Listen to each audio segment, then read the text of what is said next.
আজ সারা পৃথিবী এক ঐতিহাসিক সন্ধিক্ষণে এসে উপস্থিত হয়েছে।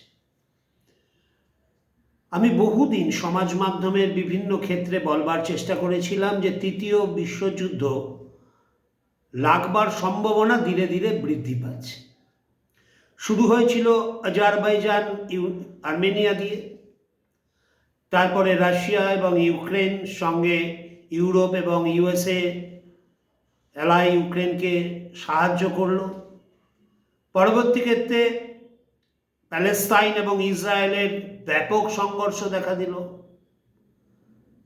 এরপরেই শুরু হলো ইরান ইসরায়েল আমেরিকার শেষ লড়াই, এবং তার আগে অপারেশন সিন্দুর, ভারত চীনের টেনশন, এবং বর্তমানে পাকিস্তান এবং আফগানিস্তানের মধ্যে যুদ্ধ শুরু হয়ে গেছে। অর্থাৎ দিন দিন সারা পৃথিবীতে ফ্রন্ট খুলতে শুরু করেছে।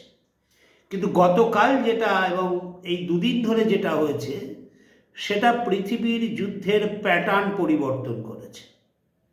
ইউএসএ যেহেতু আক্রমণ করেছে ইরানকে, ইরান যেহেতু ইউএসএ অবধি পৌঁছানোর মিসাইল তার কাছে নেই, যত আরব দুনিয়ার ইনস্টলেশন আছেন আর্মির ইউএসএ তার উপরে আক্রমণ করার একটা প্রবণতা বলেছিল ইরান করবে। কিন্তু হঠাৎ ইরানের খামেনিকে হত্যা করবার পর একটা এমন পরিস্থিতি তৈরি হলো, তারা ন্যাটোর সামরিক ঘাঁটির ওপর আক্রমণ করল সাইপ্রাসে, এবং ইউএর ওপর, বিশেষ করে সাধারণ মানুষের ওপর, কাতারের বিমানবন্দরের ওপর সাধারণ মানুষের ওপর আরব দুনিয়ার আক্রমণ করতে শুরু করলো ইরান। অর্থাৎ ইরানের এই ভূমিকা প্রমাণ করছে যে আমরা তো মরে যাবই, আমরা আরব থেকে দুনিয়া যারা আমেরিকার সাথে আছে তাদের কাউকে শান্তিতে থাকতে দেব। এই যে অশনি সংকেত, এটা এই মুহূর্তে সারা পৃথিবীর মাথা ব্যথায় হয়ে দাঁড়িয়েছে। এবং হরমুজ প্রণালী যদি বন্ধ করে দেয় এবং সেটা দীর্ঘদিন থাকে, তাহলে ভারতবর্ষের পেট্রোলের ভাঁড়ে টান পড়বে এবং অর্থনৈতিক একটা ব্যাপক প্রভাব পড়বে। শুধু ভারতে নয়, চীনে পড়বে, ভারতে পড়বে, এশিয়াতে পড়বে, সারা পৃথিবীতে পড়বে। কারণ হরমুজ প্রণালী দিয়ে 5টি তেল ট্যাঙ্কারের মধ্যে প্রতিদিন অন্তত একটা তেল ট্যাঙ্কার ওখান দিয়েই আসে পৃথিবীর।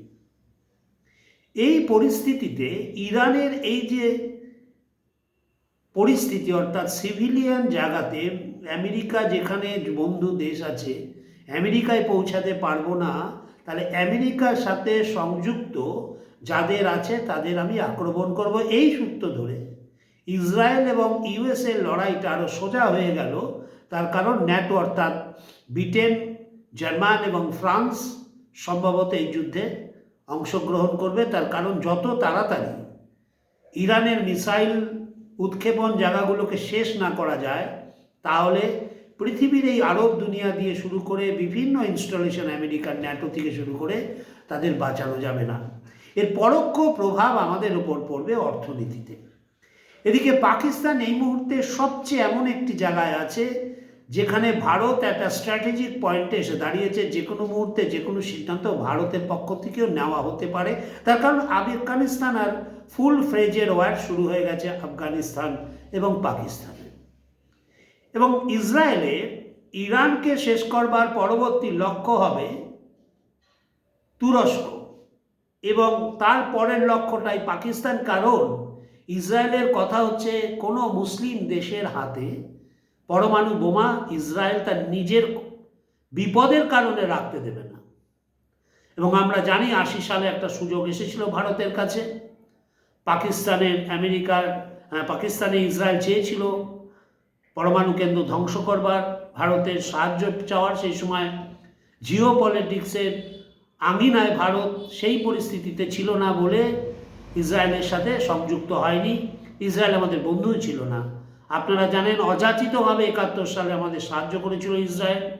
তারপরে ঘোষিতভাবে কার্গিল যুদ্ধে আমাদের সাথে নিঃশর্তে সহযোগিতা করেছিল ইসরায়েল। এবং সবচেয়ে বড় প্রশ্নটা হচ্ছে, নরেন্দ্র দামোদর দাস মোদী ইসরায়েলে গেলেন, ঠিক যেন তার জন্যই অপেক্ষা করি। ইরানকে এতদিন অপেক্ষা করে রেখেছিল ভারত, এবং ভারত যখন বুঝলো খামেনিকে এই থেকে নিরস্ত করা যাবে না, তখন চাবহার কেন্দ্র থেকে তার ইনস্টলেশনগুলো তুলতে শুরু করলো ভারত।